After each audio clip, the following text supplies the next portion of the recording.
En estos tiempos, mucha gente habla de que la conquista de la tierra prometida fue una especie de genocidio desalmado y tenemos que entender lo que establece el texto de las Escrituras hebreas respectivo a las razones por las cuales a Israel se le promete esa tierra y por la cual se le dice que va a ingresar a esa tierra, que no es por causa de sí mismo, sino por causa de los que habitan esa tierra. Ajá. Esa tierra era habitada por los cananeos y los cananeos obraban de manera bastante perversa en el estándar de moral de lo que son las escrituras hebreas y en el estándar de moral de cualquiera que tenga moral, básicamente. Porque conforme vamos a estar viendo, realizaban sacrificios de niños y un montón de cosas. Los cananeos. Los cananeos, y es por esta razón que el texto establece que el creador de los cielos y la tierra expulsa a esta gente. O sea, estamos hablando de que estos tipos cananeos sacrificaban a sus hijos, Sí, casi siempre los primogénitos. Sí. casi siempre los primogénitos, por su ídolo o su dios, ¿no? Por seguir su religión, por decirlo de alguna manera. Cosa que hoy llegás a decir eso, mira, voy a sacrificar al gurí chico y te cuelgan, Te cuelgan, sí, ¿no? sí. Entonces, estamos hablando de que hoy eso es juzgado por cualquier ser que tiene dos dedos frente. Y entonces el creador de los cielos y la tierra, a ver si estoy entendiendo bien, a ver lo que vos estás tratando de transmitir, expulsa a los cananeos de esa tierra porque sacrificaban a sus gurises, entre otras cosas. Exacto. Examinando esto, porque este es un argumento importante dentro del marco de lo que es la conquista de la tierra prometida. ¿Y ese argumento dónde lo vamos a encontrar? Lo vamos a encontrar, por ejemplo, en el libro de Levítico. En el libro de Levítico, yo voy a ir un poco hacia adelante, dice en sección 20, verso 22 al 23 lo siguiente. Esto le dice el creador de los cielos y la tierra al pueblo de Israel antes de entrar en la tierra prometida. Les dice lo siguiente. Y guardarán todos mis estatutos y todos mis juicios y los pondrán en práctica. Y no los vomitará a ustedes la tierra en la cual yo los introduzco a ustedes allí, para morar en ella. Y no andarán en los estatutos de las naciones, las cuales yo expulso de delante de ustedes, porque todo esto hacen y los vomitaré de ella. Entonces acá tenemos que entender de que acá en texto, yo me adelanté, acá el texto de Levítico, sección 20, verso 22 al 23, dice, todo esto hacen y por tanto yo los expulsaré de la tierra, yo los vomitaré de la tierra. ¿Qué es lo que hacen? Bueno, ahí si rascamos un poco hacia atrás, vemos que en Levítico 18, sección 18, verso 3 en adelante, se dice algo que claramente es a partir de ahí se dice todo lo que hacen los cananeos, No lo hagan. no lo hagan, y es por esa razón que después en Levítico 20, o sea, 2 secciones después, 2 capítulos después, se te dice todo esto hacen y por eso yo los vomito de la tierra, por eso yo los expulso de la tierra. ¿Qué Entonces, hacen entonces? ¿qué hacen? Lo vamos a encontrar desde Levítico 18 en adelante. Ajá. Dice Levítico 18, verso 3 en adelante, lo siguiente. Conforme a las obras o acciones de la tierra de Metzraim de Egipto, en la cual habitaron ustedes, acá le está hablando al pueblo de Israel, que estuvo esclavizado durante unos 400 años en Egipto, conforme a las acciones de la tierra de Egipto, ustedes no harán.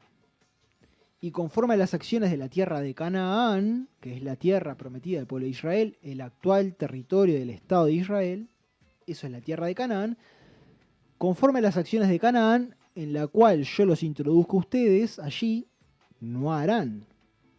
Y en los estatutos de ellos no andarán. Y luego de decir esto que acabo de leer, las escrituras hebreas, el mal llamado Antiguo Testamento, pasa inmediatamente a detallar cuáles son estos estatutos en cuestión. Qué interesante. Que van desde esto que acabamos de leer en Levítico sección 18 hasta Levítico sección 20 inclusive. Y un poco más también. La lectura de este conjunto de estatutos, de costumbres, es fundamental para comprender cuáles eran las prácticas que las escrituras hebreas tachan de abominables, prácticas que realizaban los cananeos, y que es un motivo fundamental para comprender por qué a Israel se le da la tierra prometida. Para que sea un ejemplo a seguir Y en ese sentido, expulsar a los que no son un ejemplo a seguir y darle la tierra a los que se les da la posibilidad de ser un ejemplo a seguir. Después, si lo son o no, es un tema aparte. Bien. Antes de pasar a detallar lo que son los estatutos de los cananeos, para que entendamos exactamente qué es lo que realizaban, quiero dejar bien en claro que el hecho de que Israel reciba la tierra prometida estaba específicamente condicionado a las acciones de los cananeos. O sea, el hacedor de los cielos y la tierra expulsa a los cananeos por lo que hacían. Introduce a Israel no porque Israel sea bueno o sea un pueblo ejemplar, sino porque los cananeos estaban en cualquiera. Esto lo quiero dejar bien en claro porque así lo establecen las escrituras hebreas. Y en este sentido, Deuteronomio, sección 18, verso 9 al 12, dice lo siguiente. Cuando tú entres en la tierra, la cual Yahuwá, el hacedor de los cielos y la tierra, tu Elohai, mal traducido Dios, te entrega a ti, no aprenderás a hacer conforme a las abominaciones de las naciones aquellas. No se encontrará en ti, o sea, ¿cuáles son las abominaciones que hacen? Da un ejemplo. No se encontrará en ti quien haga pasar su hijo ni su hija por el fuego. Acá el texto está hablando de un tipo particular de sacrificio de niños que tenía lugar en Canaán, en el cual se incineraba a los hijos e hijas en el fuego en honor a los ídolos cananeos. Entonces acá una instrucción clara de parte del hacedor de los cielos y la tierra para con Israel es: no se va a encontrar en ti nadie que haga esto. Pero es terrible. Los pasaban por el fuego a los gurises. Lo pasaban por el fuego a los gurises, y de esto vamos a mostrar más adelante evidencias arqueológicas, para que nadie diga, no, esto es un mito. Terrible. Y sigue diciendo el texto: aparte de esto, no se encontrará en ti agorero de agüeros, observador de nubes, encantador, hechicero, acá el texto griego dice fármacos, Mirá. conjurador de conjuros, consultor de genios, adivino, ni quien indague a los muertos, porque abominable ante Yahuwá es todo aquel que hace esto, y por causa de las abominaciones estas, Yahuwá tu Elohai los desposee de delante de ti. ¿Cuáles son las abominaciones? Bueno, por un lado, el sacrificio de niños. Por otro lado, una de las tantas, porque no son estas nomás, vamos a leer un montón de más abominaciones para el creador de los cielos y la tierra. Una de estas es toda esta gama de oficios idolátricos que habría que puntualizar exactamente a qué refieren, ¿no? Porque la traducción dice una cosa y en realidad hay que ver exactamente qué es lo que dice el texto hebreo y ver todas las veces que aparece la palabra hebrea en cuestión para dejar que el texto hebreo hable por sí mismo. Entonces, por ejemplo, cuando el texto dice agorero de agüeros, bueno, ¿qué dice el texto hebreo? ¿Cuántas veces aparece la palabra? ¿En qué contextos aparece? Para entender qué era lo que hacía este en particular. Y no quedarse con lo que dice la traducción, ni la que dicen las traducciones en general, ni la que hago yo, sino lo que dice el texto exactamente. Esto es un tema aparte, pero está bastante claro, a mi manera de ver, que independientemente de puntualizar exactamente qué es lo que hace cada uno de estos, el agorero, el hechicero, el adivino, el que consulta con los muertos, el que consulta a los muertos, está bastante claro que en la actualidad hay un montón de prácticas que están de moda, se podría decir un montón, que evidentemente tienen otros nombres, pero están dentro del conjunto de prácticas que son abominables al hacedor de los cielos y la tierra, porque son prácticas que evaden el camino que conduce el hacedor de los cielos y la tierra y por otras vías pretenden determinar lo que es la manera de andar de uno, todo lo cual evidentemente es vanidad. Y bueno, si tuviese que poner un símbolo de esto, la Torre de Babel se ve de lejos, y la idolatría, para el que tiene noción de lo que establece el texto de las escrituras hebreas, también se ve bastante de lejos,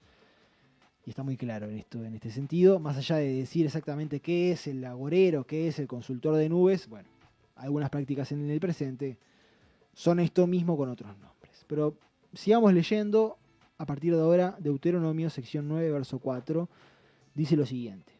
Esto se le dice al pueblo de Israel. No digas en tu corazón lo siguiente.